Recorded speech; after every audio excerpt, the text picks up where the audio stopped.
Secretary. আমি ভুবন পাহাড়ের member কমিটিতে আছি, ভুবন বাবার কমিটিতে আছি। আমার একটা বিশেষ অনুরোধ হাত জোর করে বলছি ভুবন বাবার তরফ থেকে, আর ভুবন বাবার কমিটির তরফ থেকে বলছি যে আপনারা মোমবাতি ধূপকাঠি কখনোই মন্দিরের ভিতরে জ্বালাবেন না। সব দিকে বোর্ড লাগানো থাকবে। বাইরে লক্ষ্মীর ভাণ্ডারের সামনে যে মোমবাতি ধূপকাঠি জ্বালানো হয় সেইটাও বন্ধ হইবা। এখানে অনেকের পুণ্যার্থীদের বহুত কষ্ট হয়। তাই আমি আপনাদেরকে অনুরোধ জানাচ্ছি যেন আপনারা এই জিনিসটা মেনটেন করবেন। মন্দিরের ভিতরে আমরা ঢুকতে দিব না প্লাস্টিক বোতল নিয়ে। বেলপাতা থেকে অনেক বেশি পড়ে প্লাস্টিক বোতল।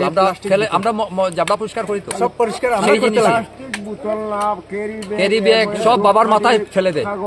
বাবার মাথায় মোমবাতি আমরা পরিষ্কার করতে লাগে। স্বেচ্ছাসেবী তো মোটামুটি ধরুন 200 খানিক আছে আমার পুলিশ প্রশাসন থেকে। এবার মোটামুটি ধরে রাখুন আপনার 150 থেকে 200-এর ভিতরে থাকে।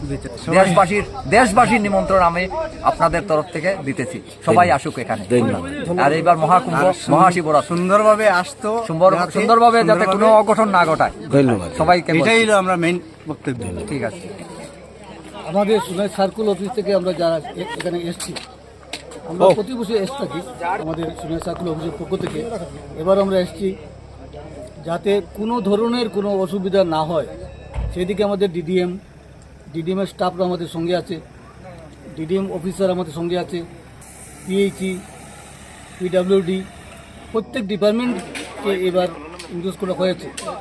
সবাই এখানে এসেছি, সবার সঙ্গে আমরা সহযোগিতা করে যাতে আমাদের এই মন্দিরে, এই অনুষ্ঠানে, এই উৎসবে যাতে কোনো ধরনের অসুবিধা না হয় সেদিকে আমরা সতর্ক থাকবো।